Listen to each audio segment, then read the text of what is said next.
Hello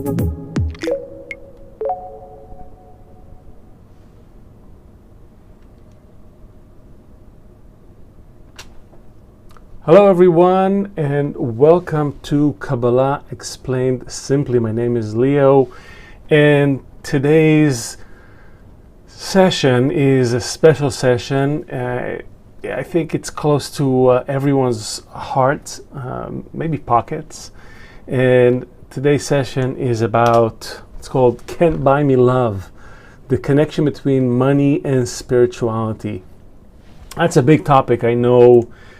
For a fact, because I remember when I was searching for a spiritual method, I was looking into different kinds of methodologies, different kinds of schools, different teachers, different gurus, different everything. And somewhere in many of those, I'm not saying in all of them, but in many of those, money played an integral part. It was always interesting. What is the deal with money and spirituality? Are they related or not? Do you need money to reach spirituality?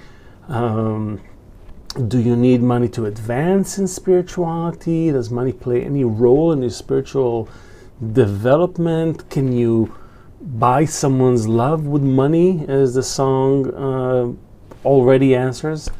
Money is a big thing. I mean, food, yes, it's a big desire, but nobody thinks it's related to spirituality, although flavors in food are important and they're everything, because it's what we taste, right? That's what gives taste to our attainment. So food is important, has an important spiritual root, but everybody's like, it's not it. Sex is interesting, it's important. A lot of confusion around sex because the relationship between the light and the vessel, that process, is called a coupling in Kabbalah. So there's something there, right? There's something about sexuality, and that has also been exploited and misappropriated, and people got confused about. But it's not for today. Maybe we'll do Kabbalah Explained Simply on Kabbalah, on spirituality and sex at another time. Knowledge, it's important, but it doesn't pack just the same kind of emotional punch. Celebrity or honor, it's a big thing. It's a big thing, but I think it's something that people are maybe, it's not as tangible. And control, the same thing. People who wield a lot of control, maybe it becomes more real for them. But for the majority of us, control is something fleeting. But money is real. Money is a thing, right? It's something you can hold in your hand, you can count, you know where you are. And so when money and spirituality inevitably meet, it's always full of emotions. It's always a big thing. Interestingly, by the way, they did a study that they asked people, just with all the changes that COVID brought about and all the changes in the workforce and in the world, people had more time to contemplate life and meaning. They asked people, would you, let me just get the question right, would you prefer to search for the meaning of life or to get $10 million? Guess what majority of people chose? I'll give you 30 seconds because I know there's a bit of a delay. Okay. Well, it's not fast enough. I gotta move. But 85% chose the money. That's how far we've gotten. That when faced with the question of search for the meaning of life or get the money, most people chose the money. But why? What's the story with money? Why is it so alluring? We're going to get into all those things today. I want you to write down your question in the chat. We're going to have our friend Ruth, and I think someone else is helping her, collect all those questions. We'll try to leave enough time for all the questions. Of course, if you're a KabU member, if you're in the grad environment, you are invited to a post-session Zoom, all yours, all private. You can ask as many questions as you want, and we can go deeper into the topic. So if you're not a KabU member, this is your opportunity. And I'll talk about the membership towards the end of the lesson, but it's it's worth it. And it has nothing to do with money and spirituality, by the way. It really is like a no-brainer. So this is not like you have to give up a kidney or something. But we'll get to it later. So for now, before we start, let's play a little game, okay, if you will. It revolves around a question. And get ready to just write down, if you have a pen and paper, and do it. I'm going to ask a question, and when you answer it, do it based on the money that you have now. Don't answer it theoretically, like, all the money in the world, right? Don't answer like that. Just say, I'm willing to pay this much, or I'm willing to, I don't know, sell my car, things like that. Okay. So the game is called "What's the Most You'd Spend On?" All right. You ready? It's a good game. Ready? So what's the most you spend on a cup of coffee? Think about the best coffee in the world, single origin, organic, grown by a farmer who, only felt the sun kissing his back his whole life, and harvested and roasted, fair trade, all of that. Beautiful, amazing coffee, okay? Cup of coffee. How much would you spend on that? How much would you spend on a trip to the moon? They're selling seats and spaceships these days. How much would you spend on a trip to the moon? Write it down. How much would you spend on regaining your sense of sight? This is assuming you, God forbid, lost it, or maybe you were born blind. I have a good friend, he was born blind, and he would, pay a lot of money to be able to see again. And there is a technology that's being developed that allows people to, especially those who had eyesight and lost it, they can see again. So how much would you pay for regaining your sense of sight? Keep writing them down for yourself. How much would you pay to solve world hunger? Elon Musk recently said, I'll give you 6 million or billion, whatever, if you give me a plan, right? So how much would you pay of your money, right? There are apps today where you can send 80 cents that will get a meal to a starving child somewhere. How much would you actually pay out of your own pocket to solve world hunger? It's a big problem. Despite the fact that we have so much food and leftover and all that stuff. It's a different topic. Maybe we'll do a session on that. How much would you pay for finding the meaning of life? Not searching for it, like in the question in the beginning of the session. How much would you pay for actually finding the meaning of life? Someone comes to you and says, hey, I have the answer. Maybe they're a Kabbalah instructor. I don't know. How much would you pay them to actually give you the meaning of life? Teach you, show you, get you into the meaning of life. Okay? So you wrote it down. You wrote all those things. Take a look at all those numbers that you wrote down. Note how much you were willing to give for any one of those fulfillments, right? And this is actually on paper. What if all those things were actually available to you right now? They're not a theoretical thing. They're actually, someone knocks on your door right now and says, hey, you said you're willing to give away your house for world hunger. Would you actually be willing to part with your house to that person that will solve world hunger? Would you do it? You said, I'll pay anything for the meaning of life. I've been searching for it my whole life. Would you actually let go of everything you have? Your house, your car, your savings account, your retirement plan, what you saved up for your kids. Would you give all that away for the meaning of life? Would you really do it? Would you be willing to stand in the clothes that you have on your back right now at the corner of the street with the meaning of life but with nothing else? Think about it. What's the nature of this relationship between the money that I have and the kinds of fulfillment I want to get? And how they got all kind of intertwined, right? How everything's got a price. How come? What's the nature of this relationship? Who determined it? Why? So that's really what we're asking, right? What does everything cost? Yes, even maybe love or aspects of love. Everything, really. You can put a cost on anything. It doesn't have to be money, by the way, but everything has a cost. How come? Does spirituality cost money? So, some of you, if you're old enough, you may have seen that line before. If you're American, maybe you've heard it. If you're not from America, there's probably a small chance you know what it means. But it's an acronym. It stands for there ain't no such thing as a free lunch. And it was coined by a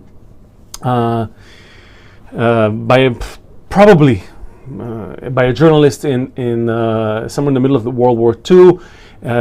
Secretary of State, Vice President Wallace. He wrote an article suggesting that after the war, everybody should get a minimum standard of living, food, an allowance, right? This kind of almost like a universal income. And this journalist said that Mr. Wallace neglects the fact that such a thing as a free lunch never existed, and even added, until man acquires the power of creation, someone will always have to pay for a free lunch.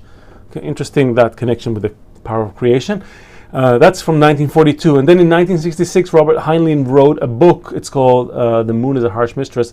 Great book, by the way, sci-fi book. And in the book, he basically kind of coined that acronym. There is no such thing as a free lunch, meaning you always have to pay something for something. You can't get something for nothing. So does it mean we have to pay for everything, even love? Or is the song right and you can't buy me love? Well, this is not about music, it's about Kabbalah. So we're going to try to find out. Just a brief overview. This is definitely not an exhaustive research into the existence of money and how we exchange things for good, for satisfaction. But we have I can't get there, but over there on my right, people had to work. If you were hungry, you had to go and gather food or hunt for food. You had to spend the energy, the time, the resources. Maybe you died in the process. You had to put a lot in order to get even a little bit of food. Later on, around 6000 BC, we have evidence for barter. People started to barter with one another. I'll give you chicken, you'll give me that. There was always something. You couldn't get something for nothing. And then that concept apparently caught on, but it just became more convenient, instead of walking around with chicken, to walk around with small pieces of scarce metal. So they started to use coins around 650 BC. That's roughly where when they found evidence for it. So coins had a certain intrinsic value, and you could carry them around, and so they were portable and they were acceptable, and it was fairly hard for people back then to forge them or to break them. They're pretty durable. All the makings of a good currency. Later on in the 1600s, you started to see paper money. So the money itself stopped having intrinsic value, but it represented value. It was the value that the monarchy and the society put into those into the legal tender, the currency. And now we're seeing it from 2009 and on. We're seeing digital money. So it's not even money that you can hold. It's not in your pocket, and yet it's enough to fulfill the function for which it was created. So the currency changes, but not the function of the money, which is equivalent to the effort that must precede any act of reception. If I want to receive something, I gotta pay for it. That hasn't changed. That, for some reason, is embedded into reality, into creation, and we'll see why in a minute. So money, in other words, is you can think of money as the degree of my willingness to work for the sake of some desire. And that will also determine the extent of its eventual fulfillment. So if I'm really hungry, I might be willing to work a lot more or pay a lot more for a meal. If I'm not only hungry, but I crave certain tastes, so I have not only a quantity of a desire, but a certain quality of a desire, I'm willing to pay even more to fulfill that desire, right? And that amount that I pay also determines the fulfillment. So the size of the desire plus how much I'm willing to pay for it to fulfill it really determines the pleasure. So in corporeality, it's very, very clear. There's no question that society holds a value. And if society held no value in money, then we would have no desire for it. right? We would just say, I'd rather collect seashells instead. But because everybody says money is important, do you have money? Then I feel naturally inclined to also get up and get money. Not only am I feeling it because it's important, but I actually see that society is structured around it. But does it need to have that? Does it need to exist at the base of our transactions? Let's see.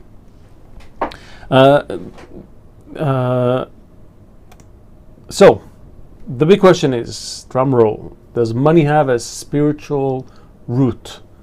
I'll give you 30 seconds to respond. Drink some water.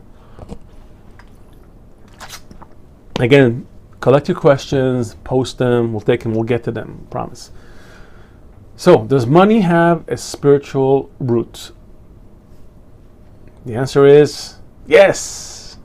So money has a spiritual root. You probably guessed it, otherwise you wouldn't be doing a whole session on it. But it has a spiritual root.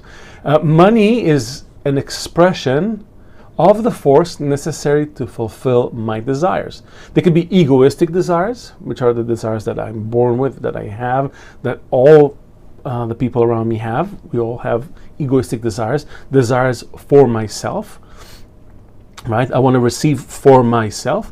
But they can also be an expression of the force necessary to fulfill altruistic desires, meaning I receive, but for the sake of someone else. Those are already spiritual desires. So money is an expression of that force. We'll go even further. In fact, if you look at reality, the only thing that exists in reality is what we call a light and a vessel, right? A force that wants to give all the good, and a vessel that was created to receive all the good. And money is really the thing that connects these two opposing forces. Because we know what happens when you put two opposing forces together without any sort of resistance in between, right? Like you take two electric wires and they short each other, right? You get a big but if you can create some resistance between them, then already you can get you can produce some work, some light, like in an electrical circuit. So that gives us a clue about the nature of money. For the next thing, I'm going to try to do something that I wasn't able to do recently, and that is to use the drawing board. Okay, so here's a quick primer on where these things come from. Okay, so we have, you see it, great. Let me know if you don't see it, hard to read, I'll make it bigger. So we have the first discernment, the first aspect, bchina shoresh, right? Or keter, we call it. Keter, right? That quality, we want to bestow light, abundance. So it created the first bchina, which is Aleph, right? That's Chokhmah. Chokhmah is the will to receive. This is a quick recap of 4 phases of direct light. We have plenty of excellent sessions on it, and it's also part of what you learn on KabU when you just joined. So I'm going to breeze through it, but you can get it. It's the blueprint of reality. So everything develops according to this structure. So that's Chokhmah. Chokhmah, basically the light created the vessel and filled it with light. Great. Done. We're done with creation. No, we're not done, because that discernment started to feel that it's opposite from this light. Somehow it felt uncomfortable, also felt a little bit like it wants to be like it. You know, when you're very close to someone, the light is, it's bestowing, I also want to bestow. So that desire created the next discernment, the next phase. It's called Bina. Bina said, I don't want to receive, I want to give like you. You're a giver, so great. But you have nothing to give, because if you don't want to receive, how can you give? What will you give from? All right, Bina says, okay, I'll receive a little bit. We denote it like that, And it says, okay, I'll receive a little bit and I will give a lot. That gave birth to the next discernment, which is Bchina Gimel, or what we call Zeir Anpin. Zeir Anpin. It's Aramaic for small face, a small partzuf. It's we'll just leave it like that. At that. So I'll receive a little bit, but I will give a lot. That's what this discernment said. You know, so I'll receive a little bit, and I will give everything I have. And then, after tasting the light that comes from the Creator, from the root, for tasting that light inside, right, and tasting the pleasure of being like the Creator, being a bestower like the Creator, the desire. And up until now, there's no free choice. This is all happening. The light creates the vessel, creates the reaction to the light. All of it is that's what it's called, 4 phases of direct light. It's the light does all the work. The last discernment is called Malchut. Malchut already, Bchina Daled, the 4th phase. Malchut says, I like it all. I want to receive all the light that you have to give me, and I want to be like you as well. So I want all the pleasure of being like you, pleasure of receiving from you, all of it. Basically, bring it all. That's what it wanted, and indeed, that's what it was filled with. That taste of being filled with the light completely, we call it Malchut of Ensof. That's this infinite fulfillment, right? No boundaries. Anything that Creator wanted to give, that vessel was receiving, but now of its own desire, of its own volition. That created a violent reaction. That reaction is a result of the realization of the oppositeness, denoted as delta, to the Keter. That sense of, oh my God, I'm so opposite to this giving force, I have to just reject all the light. That was the first big reaction. Okay, hold on, let me check something, because I'm getting some calls here, so I want to make sure that I'm not oh, sorry, you can't see my drawing. Why didn't you say so? All right, so I wonder how long this took. Thank you, Ruth. So I'll just do a quick visual recap. So you missed all my beautiful drawing. So first Bchina Keter, Shoresh, right? That's the emanator, the bestower, the light of the Creator, as we call it, creating the light of the vessel of Chokhmah. That's the discernment Aleph, Bchina Aleph, as we call it, Chokhmah. Bina says, I don't want to receive, I'll reject the light. But then it realized I can't reject the light, I have to receive it in order to, I want to be a bestower like you, so I have to receive something. So we were led to the third discernment, Bchina Gimel, Zeir Anpin, which was a little bit like a small version of the Creator, if you will. I'll receive a little bit and give a lot. But this action gave birth to Bchina Daled, Malchut, which said, you know what, I enjoy receiving the light, I enjoy being like the Creator, I enjoy it all. That sensation gave birth to a sense of a shame, this opposition relative to the Creator. So we call it shame. It's a real sense of shame. It's not a shame that, oh, I took something that wasn't mine, I got caught. That's egoistic shame. This was spiritual shame. I'm opposite the giver. He gives me so much love, and I want to take advantage of it. It's kind of a little bit, maybe you feel it a little bit towards your parents.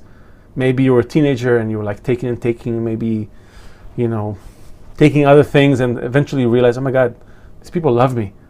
You become a parent yourself, and then you realize, oh my God, I took so much. I was like, you feel a little uncomfortable. Some people feel it.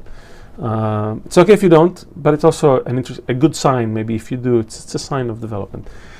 So it's that shame. That shame made Malchut say, you know what, I don't want to any of it, I'm going to do a restriction. Restriction. I don't want to receive the light. Restriction. I'm not receiving the light.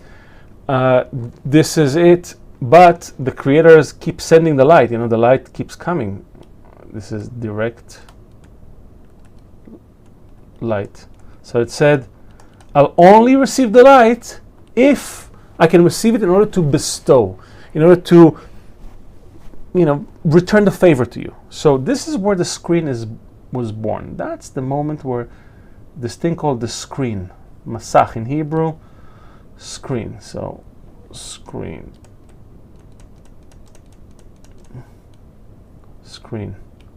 That screen was everything, because now Malchut said, what? If I can return some of this light, and they call it Or Choser, reflected light.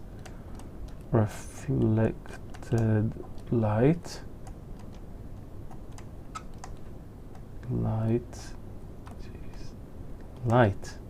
Okay, this is Or Choser.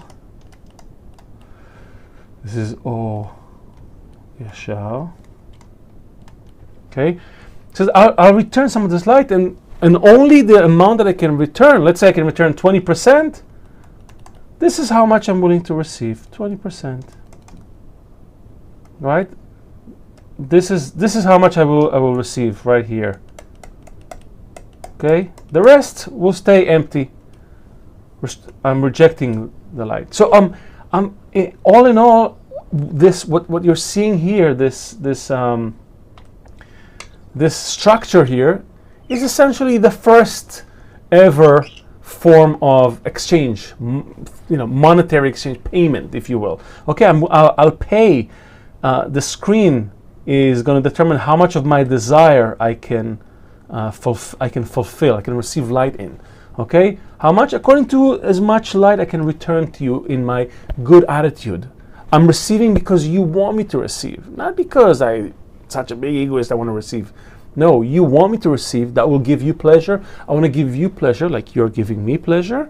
Then we equalize. So you want to give me 10% of the light? I'll receive 10%. I'll return 10% of the pleasure to you. Great. Not more than that. Any more than that, I can't. I stop thinking about you, and I think all about myself. Right? You know that feeling? So this is really the beginning of this thing called money. So back to our presentation. Hold on. I also made a nice little drawing here. You can see it. Oops, sorry. You can see it here. So if you want to take a screenshot. I'll move out of the way. Great. So this is just more organized. I wasn't sure if the board is going to work. So essentially, what we're seeing here is we have a desire, right? That's how much I want to be fulfilled.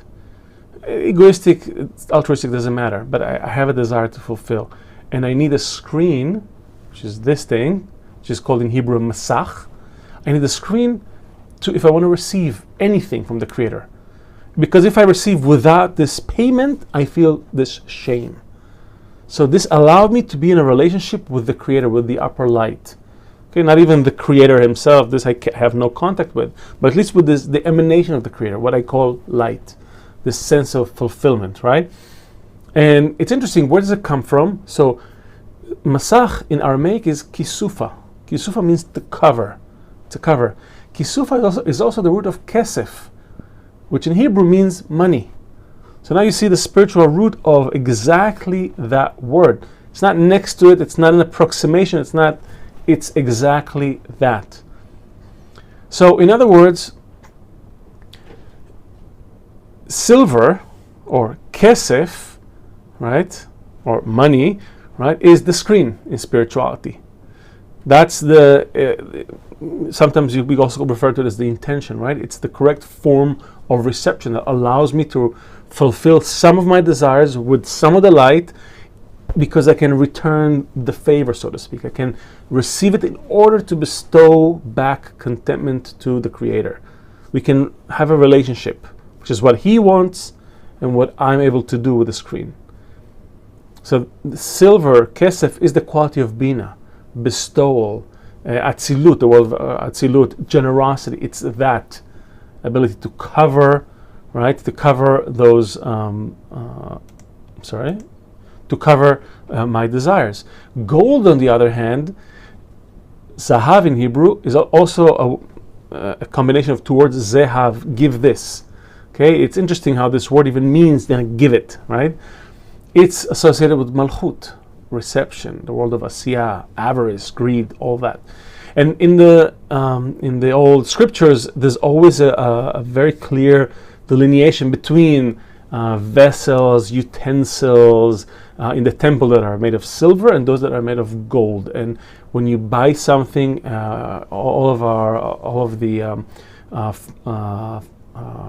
forefathers, right? Abraham, Isaac, Jacob, whenever they paid for something, they paid with silver shekels, right?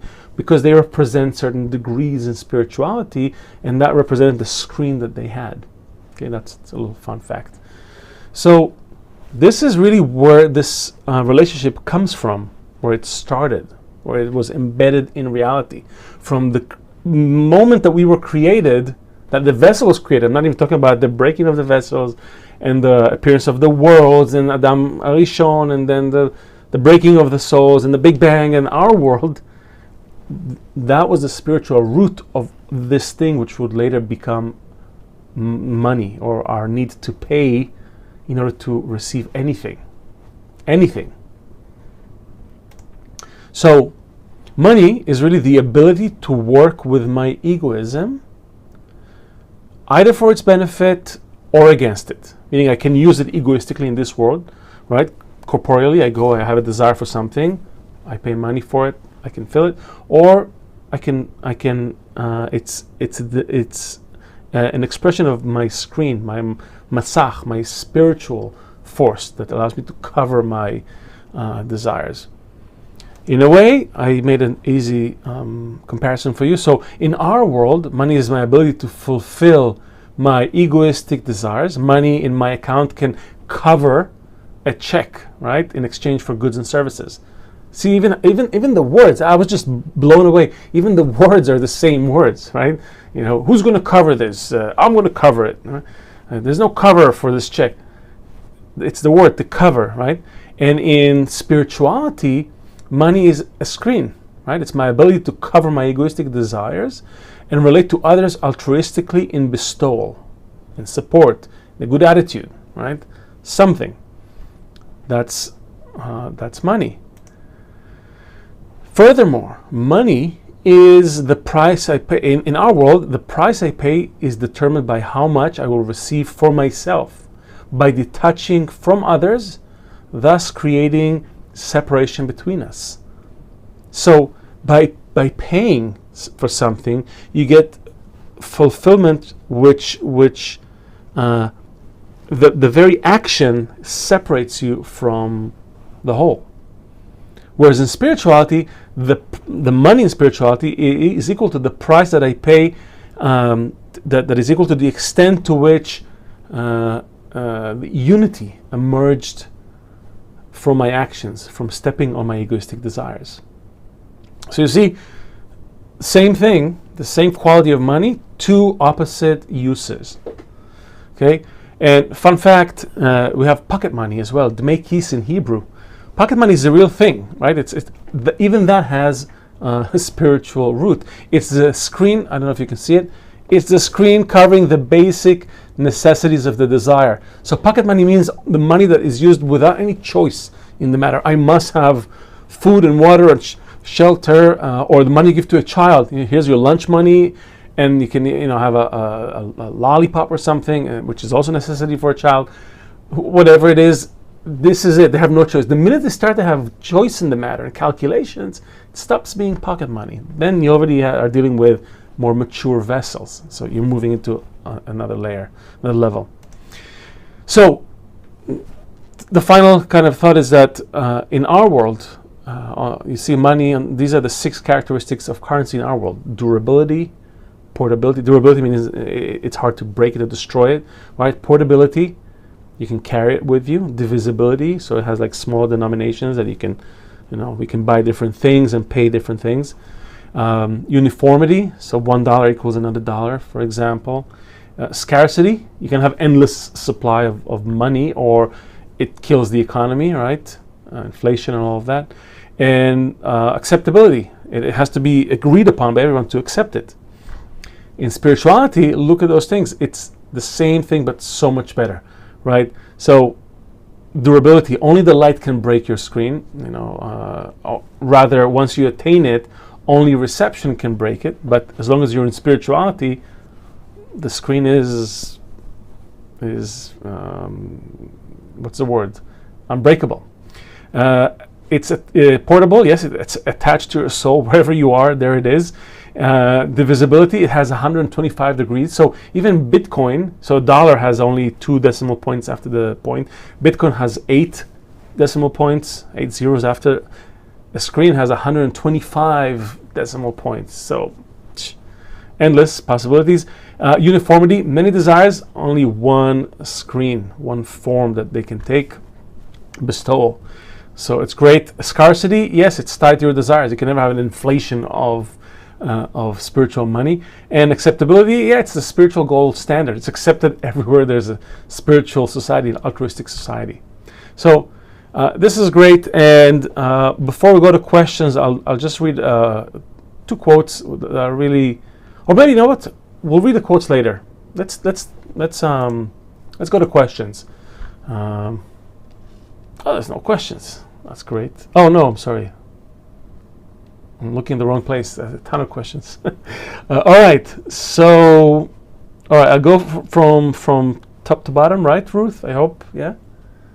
All right. So, Maria is asking, how do you measure so precisely the number 20%, 10%? So, good question.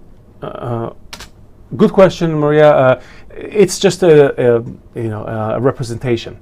Until you get a screen, you're not able to actually measure these exchanges, because you're sort of trapped inside your desire. You have to be able to rise above your desire, meaning attain a screen, attain the first spiritual degree, and then you're able to make more clear calculations in your desire.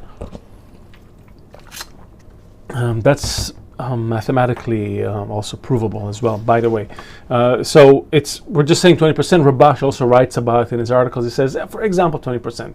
Although, by the way, the reality is that even as you get a screen, you begin to interact with the light and actually receive the light in order to bestow. We're talking about a minuscule percentage of the light. The light is huge.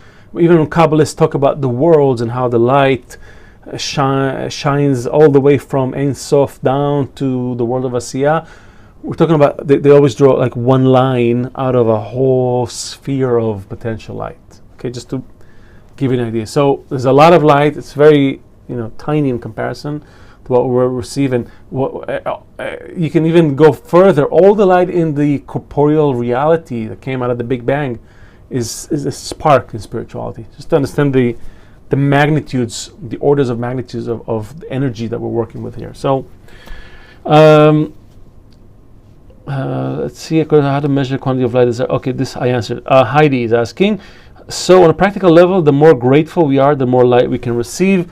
It's not simply a moral change or a psychological change, although it starts with a psychological change. You have to actually acquire a screen, meaning until we acquire a screen in this life, all my actions are egoistic. I always receive in order to receive. Even when I give to someone, I give to a beggar on the street, for example, I help a starving child, I am doing it for myself. I'm getting out of it way more than they're getting out of it.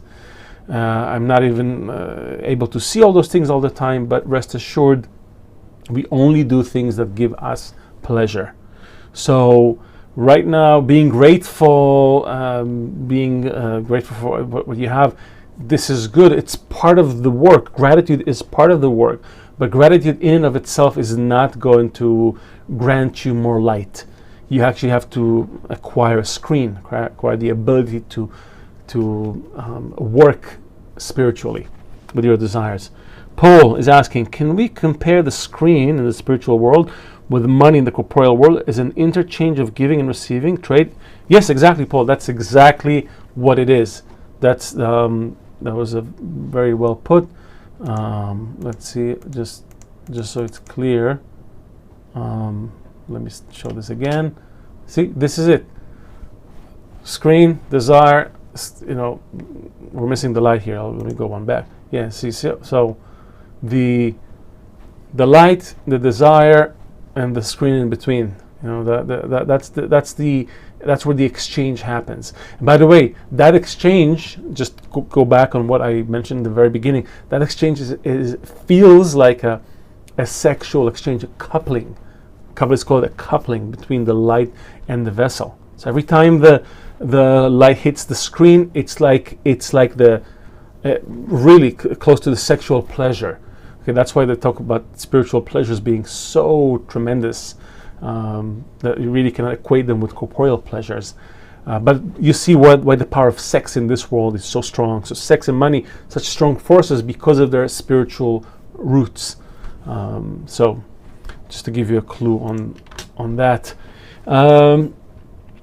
Yet the Jager, I hope I'm pronouncing it right, is the reflected light the soul? No. The soul that you can speak of is the corrected vessel. Okay, right now, so that's an interesting question. I'm not going to draw. I'm just briefly going to explain. So, when we were created, this actually, you know what? Let me draw something. This will be good. What was created initially, that vessel and the screen on it, right? The screen that was created, that allowed the vessel, Malchut in this case, to begin this exchange with the upper light, right? And every time Malchut received some of the light, there was an exchange, and we draw this in the form of partsufim, right? We draw the first partsuf, we draw it like that. Sometimes you'll see Dr. Lightman drawing it in the lessons, right? So the first coupling, the first interaction between the light and the vessel happened here. This is called Galgalta. Galgalta, right? And Galgalta, we draw it all the way down here. This part remains empty. This part remains empty. This is the wash of the partsuf, the wash. This is the goof.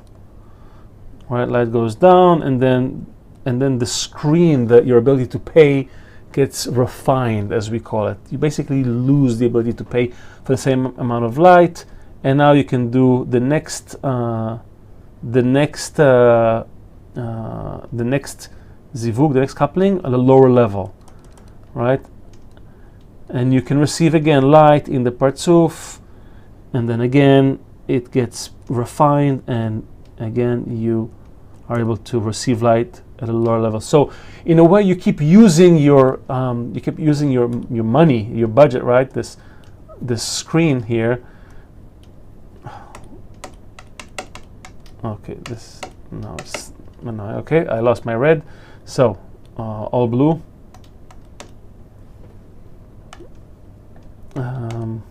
So your ability to pay for these spiritual exchanges decreases with time. So where's that question? Oh, it was moved. Oh, yeah. So eventually we get to a place where there's a whole process of smaller capability to receive the light. Eventually there's a whole process at the end of which we get the soul of Adam HaRishon. That soul is still another way of saying a screen, right? Or a vessel that is able to receive the light in order to bestow. And that also breaks. Why? Because Adam Rishon tried to eat more than he had money to pay for. Okay, just to put a corporeal example on it. Essentially, try to receive more than the ability he had to bestow. I'm not going to get into why this happened, but that caused the screen to shatter, and that shattering from Malchut of Ein Sof is what we call the shattering of the souls or the vessels, the shattering, and the shattering to 600,000 fragments, which in our world became 8 billion, right? These are spiritual qualities, and these are corporeal quantities. So what broke is this perception. What broke is the shattering of the perception of our connection. That's what shattered. So the reflected light is our ability to be to bestow contentment to the Creator. It's that spiritual attitude, and it's a result of that ability is dependent upon having a screen, a Masach, having the right intention with which to receive the light. So that's what broke the screen, our ability to receive any of the spiritual light. We try to receive more of it until we actually receive for ourselves. Malchut of Ein Sof would not allow it in a way. That contact between the light and the vessel created this big reaction, the shattering, and that's the existence that we have right now. Each one of us has like a fragment of a screen. That's what we call a point in the heart.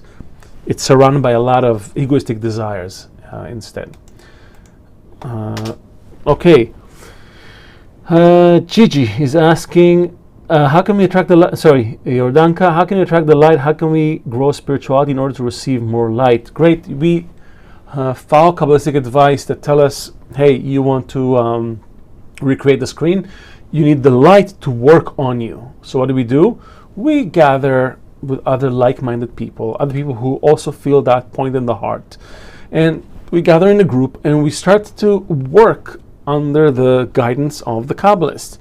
Kabbalists left us extensive writing. They give us instructions, principles that we apply in the work between us. They all relate to how we connect, how we interact, what's the attitude between the people in the group. Why? Because the screen is the intention, right? It's the attitude with which I receive. That's the only thing I have control over. I don't control what's coming to me. I don't control even the sort of the inherent reaction of the body and everything. What I do control is my attitude. So we work on this attitude in the context of what we call a spiritual group, a Kabbalistic group. That work, when done correctly, allows us to resemble the light. By resembling the light, we begin to receive the influence of the light according to the law of equivalence of form. You learn about all those things in the Kabbalah Revealed, and then later you get into the grad environment and you begin to apply it in a group. That's the nice thing about the grad environment. On a practical level, besides gratitude, how to develop a screen? Heidi is asking. So I said gratitude is not a practical way to develop a screen at all. To develop a screen, you need the light. The light broke the screen. The light created the screen. The light broke the screen. The light will rebuild the screen. Okay. By the way, I'll tell you a secret. It's only broken in your perception. Okay. The screen actually is fine. Everything is good. Nothing is broken. It's only your perception. It's like my glasses are broken. So who's going to correct the glasses? Not me. The guy who made the glasses. So I got to go to the source. How do we go to the source? By activating the law of equivalence of form, as I just explained. So we behave a little bit like the light, and the light works on us a little bit, and we behave more like the light, and works on us a little bit more. So gratitude is a part of it, but it's not the main aspect of the work. The main aspect of the work has to do with how we relate to one another in the context of a Kabbalistic group, right? How do I relate to others? What do I want to? What do I give them? How do I react to what's coming from them? Do I receive from them? Do I give them? How do I do it? How do I try to bestow to them like the light? All those things we learn about in the grad environment. Gigi is asking, currently, how can we apply to what is occurring now? For instance, the mandate vaccines, Pfizer is grabbed for more money, power. Great question.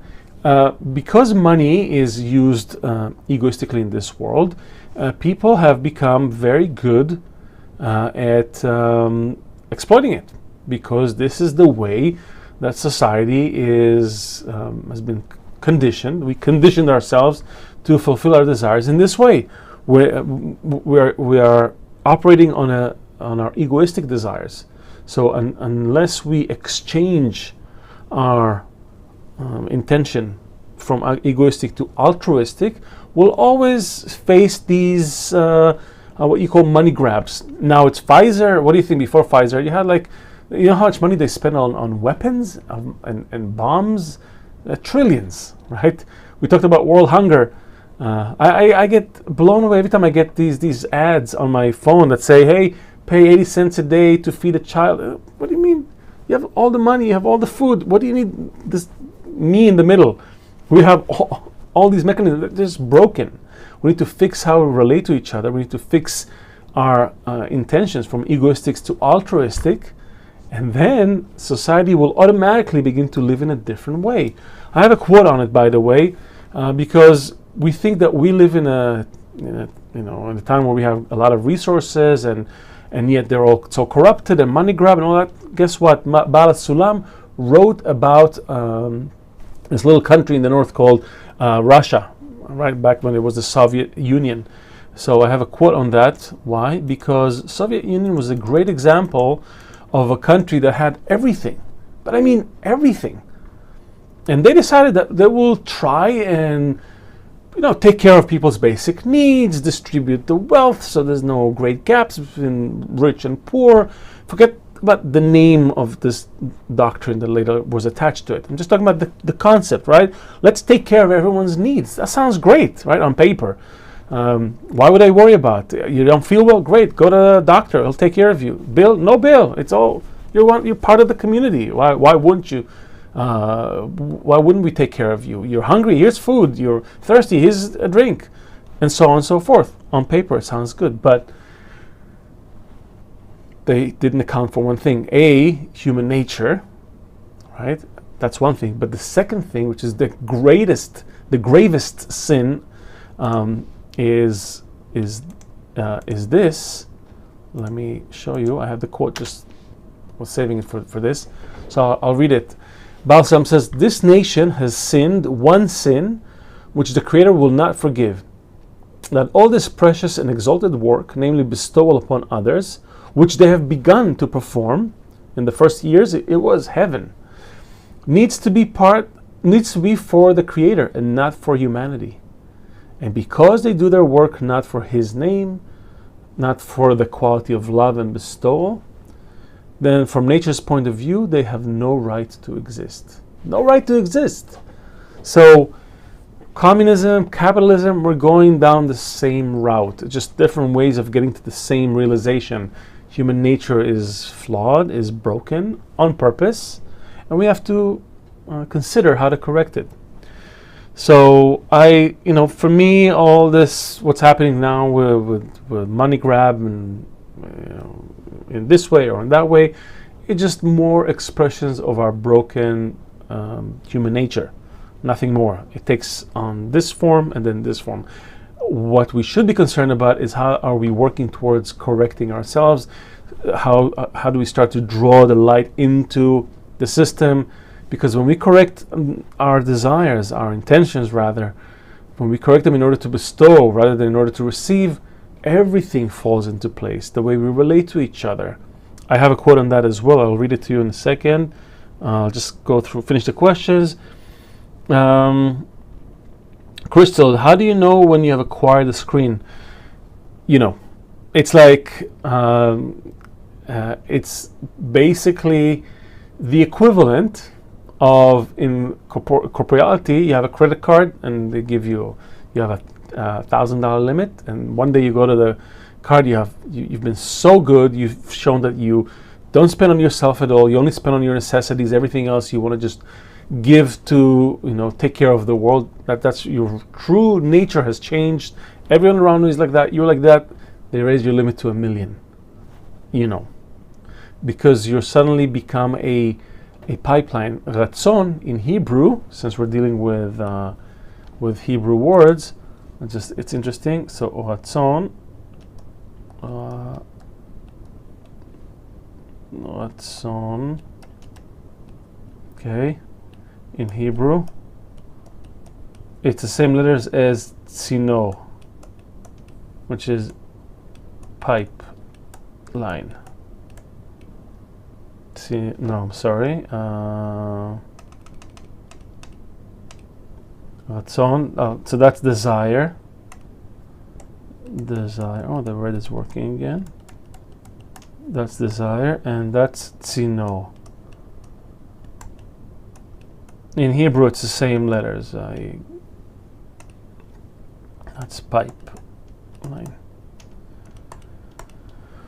So. Oh, again, you're not seeing it. Great. So here it is. So eventually it'll work. Ratzon, desire. Ratzon in Hebrew, desire. You rearrange it. You correct it till it becomes tzino pipeline. Okay, that's so that's a correct use of your desire. It becomes a pipeline. You're not this tiny little desire wants for itself and cannot receive anything even. You become actually a conduit, part of the system. Light can flow through you. All this money can just flow through you because it doesn't stay on you.